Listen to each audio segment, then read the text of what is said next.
वहिनी अगदी देवासारखी आलीस बघ आणि अगदी वेळेवर आलीस।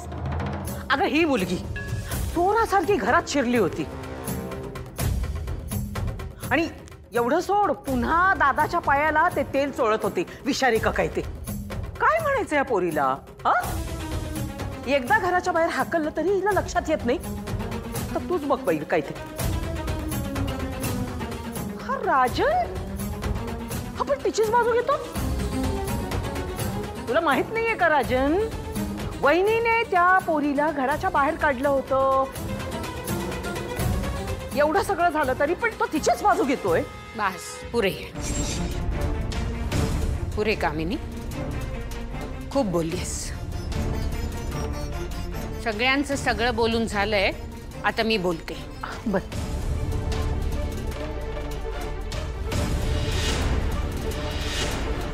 कमळी, बरं झालं तू इथे आलीस।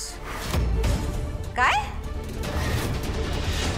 आई, ही कमळी आपल्या घरात चोरांसारखी शिरली, बाबांच्या खोलीमध्ये गेली आणि ती आली तर तुम्ही अरे वा तू आलीस बरं झालं असं म्हणताय? सिरियसली? हो बरोबर बोलते मी। आई, या मुलीमुळे आपल्या बाबांना किती त्रास झाला, किती मनस्ताप झाला हे माहितीये ना तुम्हाला? मग रागिणी, मी आता बोलतेय, मध्ये कुणीही बोलू नका। बरं राजन। हो आई।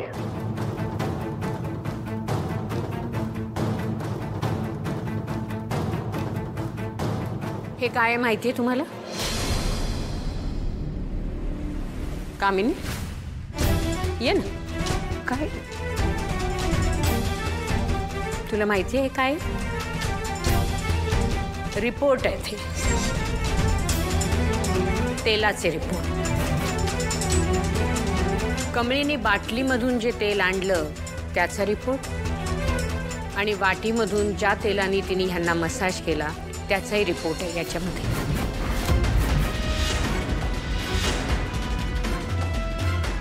मला आणि राजनला शंका आली म्हणून ती दोन्ही तेलं आम्ही लॅबमध्ये पाठवली होती टेस्टिंगला। त्याचा रिपोर्ट मिळाला। कमळीने बाटलीमधून जे तेल आणलं होतं त्याच्यात कुठलीही भेसळ नव्हती, काही घातक केमिकल नव्हतं त्याच्यात। मात्र वाटीमधल्या तेलामध्ये एक विषारी केमिकल सापडलं। निंगे वळख, मी काय आणलंय आज? काय आणलंयस? तसं बी कमळी मला लय भूक लागली बघ। अगं पोटात नुसती कावळ्यांची कावकाव सुरू आहे, म्हणजे काहीतरी खायला चाललास? एक खोळ्या डोसक्याचे, तुला खाण्याशिवाय दुसरं काय सुचत नाही काय? तेवढं शिजतंय तुझ्या डोसक्यात। मग काय आणलंयस? धीर आहे का नाही?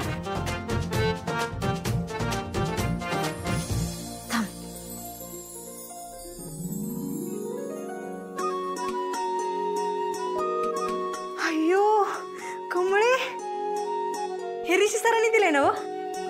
मी म्हणलो होतो की नाही कमळे, आपलं ऋषी सर लय भारी माणूस आहेत बघ।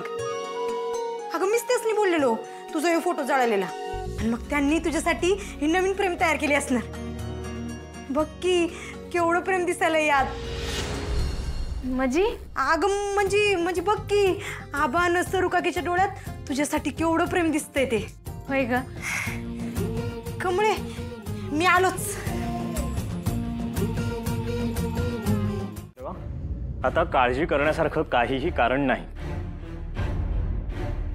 कारण पूर्वीपेक्षा रॅशेस बरेच कमी झालेले।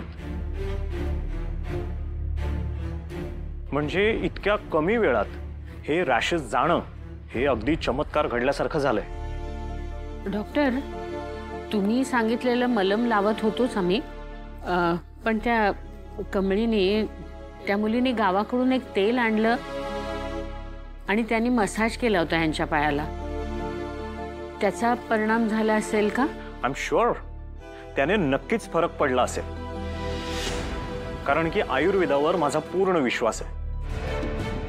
आणि हेही मी तुम्हाला सांगतो की जर त्या तेलाने फरक पडला असेल तर त्या तेलाची मालिश तुम्ही सुरू ठेवा।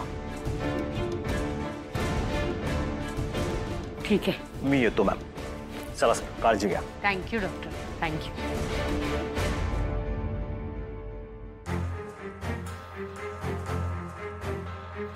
हे बरं झालं. कामिनी, हा, तुम्हाला काय म्हणाली होतीस आठवतंय ना? मी हो, काय म्हणजे? आठव ना जरा.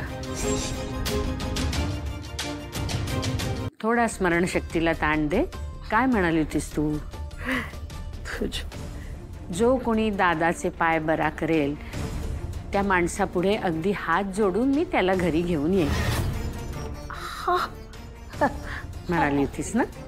हा, आता मला एका मीटिंगला जायचंय. मी मीटिंगहून परत घरी येईपर्यंत तू कमळीला सन्मानाने या घरात घेऊन यायचंस.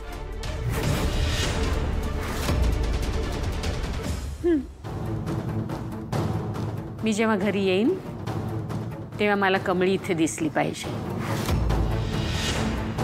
रागिणी आणि अनिका, तुम्ही पण जा कामिनी बरोबर.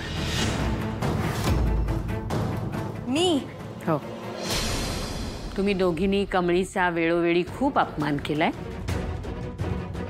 तिला मानाने या घरात घेऊन या.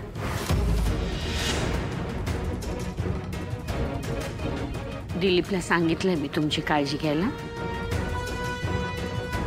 मी जाऊन येते.